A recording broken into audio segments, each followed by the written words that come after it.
Ooh, it'd be so good. Welcome. James, shut up. We know why we're here. We don't have to pretend today was about any other game. Our letter today is H for Hyper Light Drifter. Does this shock any of you? Shocks me a little. I don't remember giving you permission to speak. Now get out.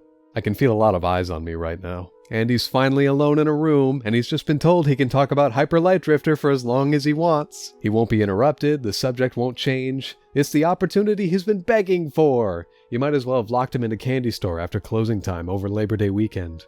You know, I actually managed to find the first time I'd ever heard about Hyper Light Drifter. There was this message board, remember those? That I frequented where someone randomly posted the game's first trailer. It cast this spell on me that I couldn't shake. There was something about how the trailer showed just barely enough to get the point across, but also not very many concrete details. Right around the time when the game released, I had a health emergency. I fainted in the middle of class and an ambulance took me to the hospital. I had no energy, no appetite, and couldn't think straight. Most noticeably, my vision was completely blurred and sound of any kind sent a tectonic tremor through my skull. The doctors explained I was suffering a severe migraine, and I tried to tell them it wasn't a big deal since I've had headaches like this before. And then the conversation changed.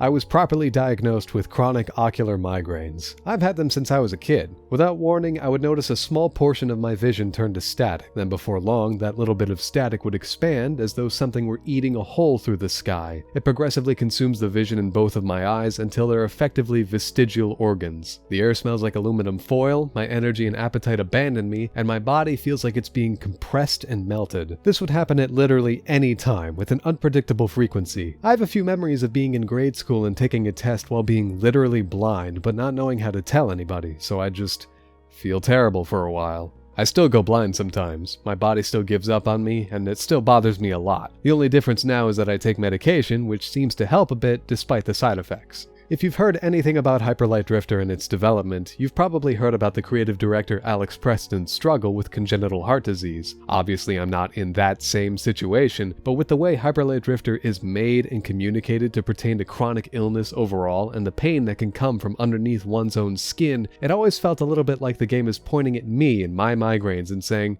I get it. The player character, the Drifter, suffers from an unknown disease that seems to cause them a great deal of pain. Every so often they have a bloody coughing fit that clogs up the player's vision and inhibits their movement. They have hallucinations of a distorted, amorphous entity that consumes an inconsistent amount of space, but is always violent and loud. These moments are sudden and unplanned, and instill a feeling of insecurity and fear where once there was tranquility. To me, it's a lot like having a migraine. Just living life, going through the motions, and without warning, your body turns on you. Every time I replay this game, it manages to be different. In the first moments, you have to choose which region to explore first. Within all three regions are the 4 modules that can be found on the map, but that's not all there is. Every first-time drifter knows the brick wall that is this door. Because Hyper Light Drifter is so devilishly crafted and so deviously coy about all of its secrets, even the primary MacGuffins are secrets themselves. The map only tells you about 4, but there's more, and you can find these hot pink Doritos in any order. There's also the keys, which aren't like keys in other games. Doors open based on the number of keys that you have, and they can be found in any order. Finding a bunch of keys in one region makes locked doors in another region accessible, but every locked door requires a unique number of keys. Depending on what region you pick first, which module you find first, where you decide to branch off to first, your playthrough will be different than someone else's. There's also the money. These little chips combine together to make the money you spend on upgrades. I always thought it was cool how there's a finite, determined number of these chips in the entire game, so that each one feels special. Not a single one is random or encountered by chance. Each one is intentional.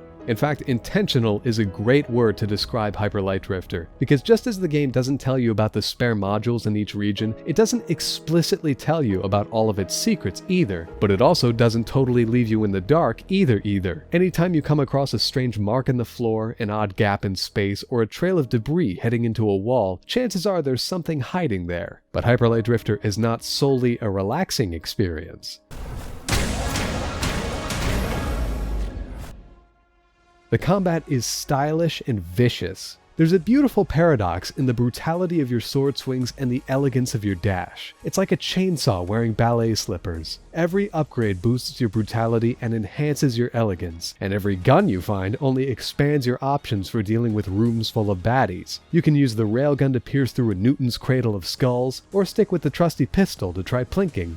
Something I love about the game is how the corpses of your kills stick around. There's something poetic about walking through the game's world and seeing all these nameless corpses and unidentifiable stains, and just adding to the pile your part of this world's history, speaking its language. Anyway, it's good that the combat is so good, because it's also brutal. It's pretty easy to get swept up in the raging rapids of battle and not have enough time to heal up, and there are lots of one-hit death puzzles around too. Thankfully though, you respawn at the last door you entered, with all your resources and enemy kills reset to that point in time, like it never even happened. I've gotten so much joy just thinking about Hyper Light Drifter. I've thought about this game while reading the art book, while listening to the soundtrack on vinyl, while staring at my posters, while wearing the merchandise, while dusting the statue, while massaging the plush, while holding the I Am 8-Bit Collector's Edition, which included this neon blue SNES cartridge that does literally nothing. There's so much in Hyper Light Drifter, and it means so much to me, I can hardly keep it to myself.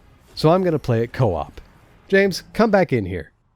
Sorry if I sound off in this one. I'm sick with COVID right now, and I need to be babied. Anyway, what game starting with H do you hold near and dear to your heart? Let us know in the comments, and we'll see you soon for I.